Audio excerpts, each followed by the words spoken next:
Hello and welcome to GuyLogicGaming. My name is Temko and this is Mushroom Wars 2. Developed by the same people at Zillion Wheels, it is the sequel to Mushroom Wars. Now this game has already come out on iOS and Android about a year ago and has now come to grace us over on PC. And what it in essence is a sort of pseudo strategy game with a lot of quick reaction and some very interesting interplay between node-based takeover and command. That's a bit of a weird explanation and I'll show you the gameplay in just a second, but because this is a mobile port to PC, it is very important we take a look at PC options and talk a little bit about PC build as it is. First things first, the game is fully mouse controlled, has full access to everything and everything works just fine. Performance is also very stable at 60 FPS, anything else would obviously be unacceptable, but we've seen some really weird mobile ports that are utter wank, so this is really good. But there are still some serious holdovers from their time on a mobile platform. Most definitely it is the fact that there is no way to turn off background audio, so if you tab out the game, the audio keeps on playing, which is fairly annoying. There is music and effects, video options are pretty limited, it's not the end of the world, but there is no full screen window for example, and the graphics only exist out of 3 presets, low, medium and high,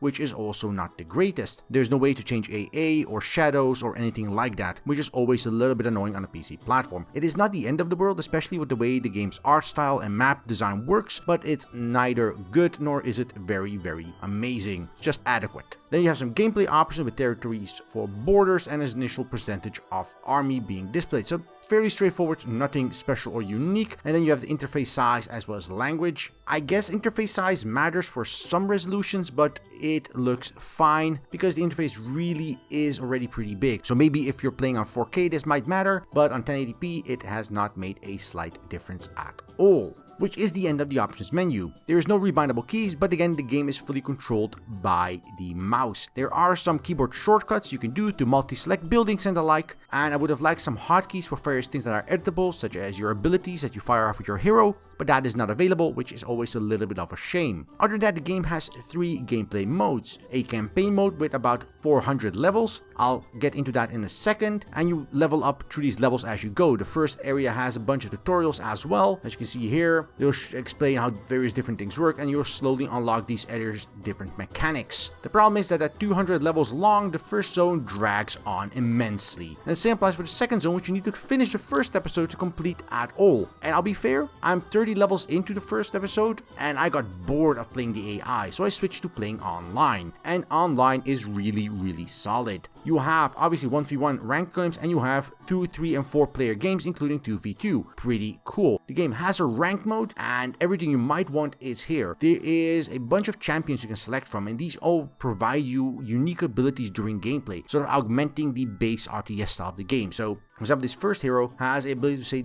defensive walls, which on occasion you can turn on a building of yours to be much more powerful while defending from an attack from an enemy player. And so each of these champions has their own set of abilities, and that is pretty damn good. Now, they're not all equally balanced, and there are some serious concerns, especially when you get into higher tiers of competitive play. And then thirdly, you have custom games where you can invite friends over on Steam and play 1v1, 1v1v1, 4-player Battle Royale, or 2v2. Pretty good, pretty complete, and pretty straightforward. Overall, this is a nice set of features. There is no local co-op, but let's be fair, we're on PC. Who the hell actually cares? I'm sure there's some people that would really like local co-op on a console, but on PC, it's never really the highest priority to me personally. You also have replays where you can watch your previous matches, which is always good, especially if you want to be competitive, which while this game is fairly simple, it does have all the tools you need for that. So let me dive into a level, explain how the game works, and tell you all about its mechanics, its good parts, and its sort of bad parts. So as we dive into single player gameplay, there's 2 main components to keep in mind in single player versus multiplayer, but the core gameplay is still the same. Now those differences are that the maps in single player are actively unbalanced against you, because obviously you're a human and you're hopefully better than the AI. The AI also cheats quite heavily in unit production and capacity. You can really notice that on the higher difficulty levels. Also in single player, each stage is set up in a sort of gimmicky way on occasion, and you are very limited in the amount of heroes you have. In fact, only 2 out of more than a dozen. That said, the single player does offer a lot of enjoyable short matches. Now, if this was on mobile and the game originally came out on mobile, then that would be a great thing to play while you're sitting on the toilet for 5 minutes, clear a match, and then move on with your day. But on PC, the various single-player matches, starting around level 30, become exceedingly samey and repetitive, and there isn't a lot of enjoyment, in my opinion, down the line. Now, you may push forward and get that campaign sorted without 400 stages, but honestly, it's not that amazing once you've gone through the first 30 or so levels. You mostly get more of the same, just more complexity and a couple of interesting boss fights with a few mechanics thrown in that shift things around a little bit. That said, the gameplay itself is fairly interesting, even if it gets samey in single player, and the reason for that is actually really cool. The game's gameplay was based around the idea that you only have very little control on a mobile platform, but because translating that to PC means you suddenly have a keyboard and a mouse and a lot more response time than you would have on a touchscreen, suddenly the game becomes exceedingly fast-paced and very competitive. This doesn't come to light that much in single player, so you'll see more of that later in the review in the multiplayer matches I'll be showing you, but the core idea is that you have villages, which are the tiny little mushroom villages around, that grow mushrooms, and these mushroom soldiers can be sent to other villages to either strengthen them if they're your own villages, take over the other villages if they're neutral or enemy villages, and that way you get a new village. Now, there's two other special buildings in the game. Those are the forge, which you see in the top center, that creates a bonus for your troops as they're fighting. You see my little mushroom and have spears. That's because the forge up top gives them a combat boost. Now, multiple forges generate more damage. So you want to balance out how many villages you sacrifice versus how many forges you build. I'll explain why I say sacrifice in a second. The other special building is the tower. You see two in the bottom left and the bottom right. These buildings do damage to enemies in a radius around them continually as long as those enemies are in a radius around them. Fairly straightforward. Now, the reason I say that you sacrifice villages to generate these buildings is because it's a balancing act. The various villages generate new mushroom soldiers. These mushroom soldiers are what you need to fight the enemy. But the various forges and towers don't actually generate any soldiers, which means that even though they are very powerful buildings, especially the forge is really useful, they are actively negating any troops you might be building on that village. And for a tier 3 village that you upgrade that way, that can cost you a lot of resources in terms of soldiers. So it's always a balancing act that you don't overcompensate by building 5 forges and just stamping out very strong soldiers, because your production won't be able to keep up with your opponent storming all over you with 5 times your unit production.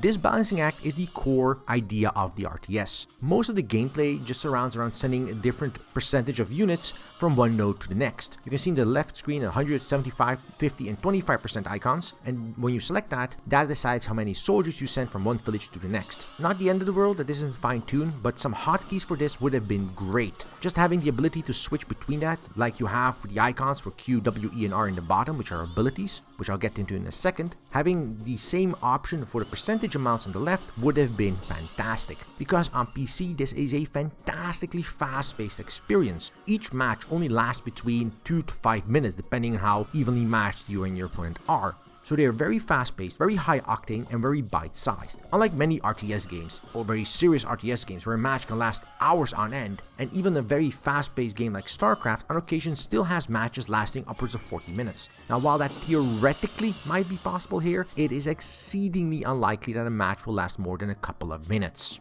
And the reason for that is very simple. You need to keep up with performance all the time. Every second of the time, you're playing around, you're moving your units left and right, so is your opponent. And you don't really have a good overview of what your opponent is doing at any given time. Let me explain. While you see your own village production on screen and you do see an overview of what villages are available anywhere on the map, you don't really know where they are. And especially when you're expanding yourself, you're balancing out how many forges do you want to build, how many towers do you want to build, do you want to upgrade buildings, or do you just want to pump out more units to take over a village? All these additional little things you're doing, your opponent is doing as well. So while you might be leveling up your buildings, so are they. And while they're moving troops between buildings, you don't really see how many troops are on their building, obviously. So everything you know, you have to keep track of during the match. You don't know if the village you're attacking now is their heavily fortified main village that they have stored a bunch of troops in, or if it's something completely different and they're sort of messing with you. Maybe they have a village they haven't touched from the start, and over the course of a couple of minutes it's raked up hundreds and hundreds of troops versus other villages where they've been messing with you and sorting them in between.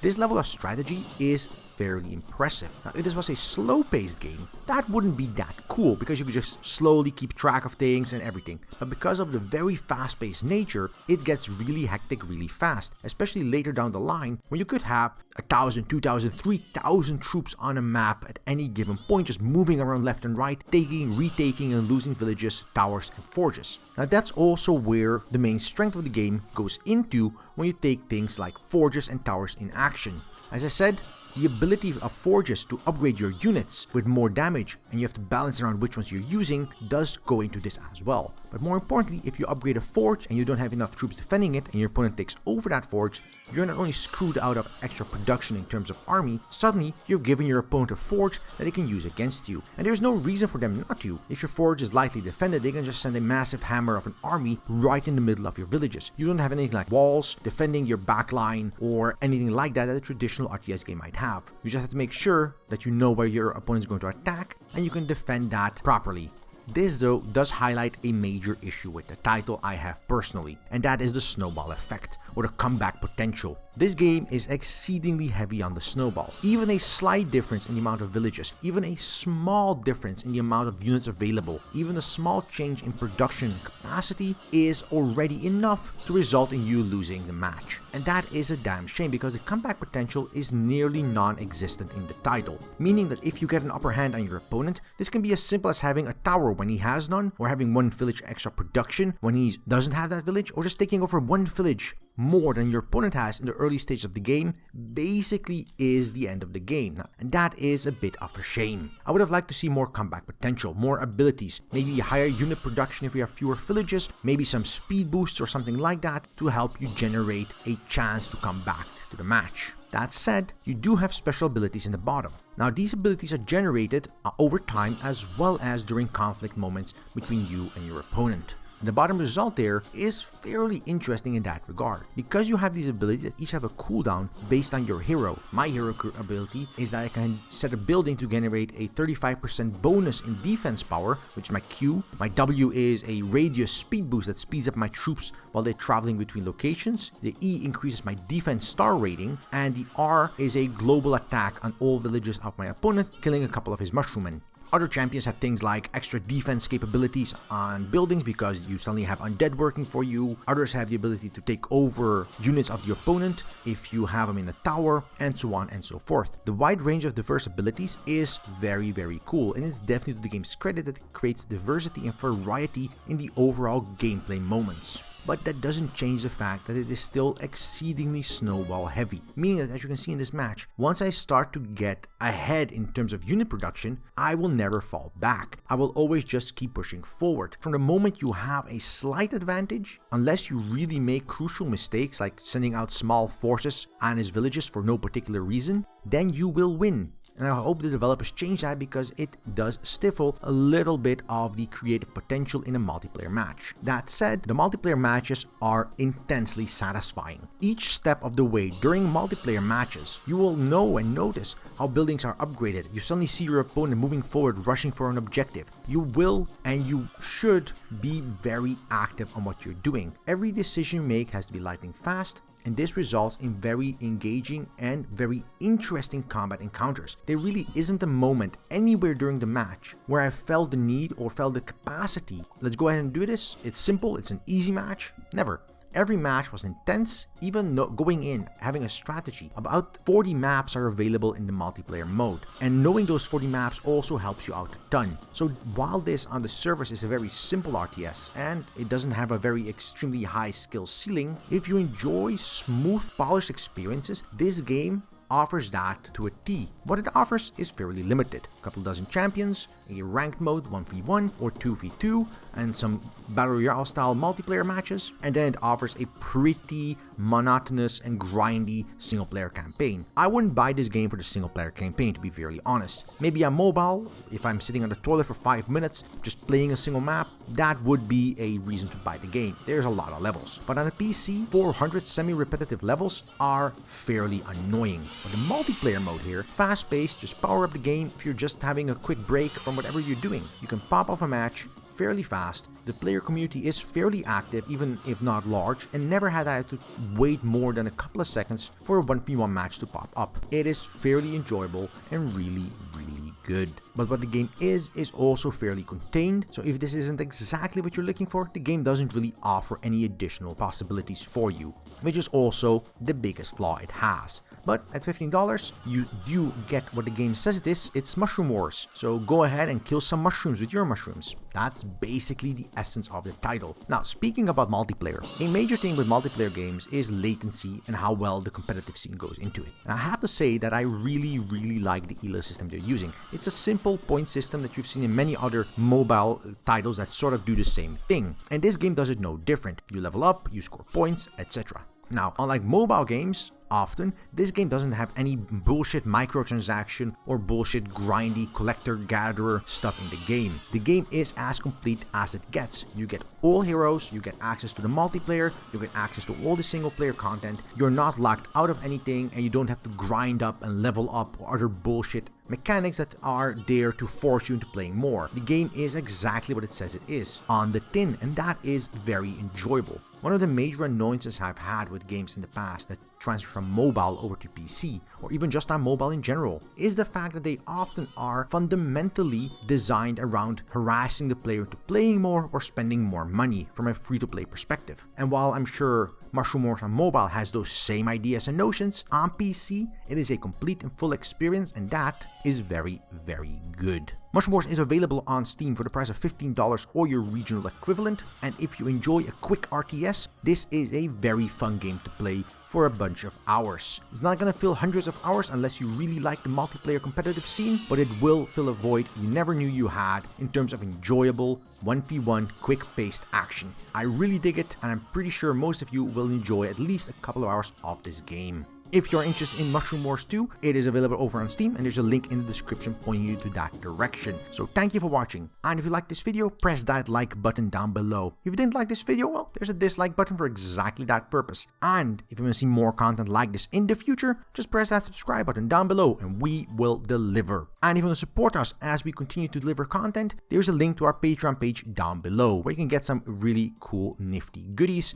and access to our game raffle where we give out games every month. So have a good day, and until next time, right here on GuyLogicGaming.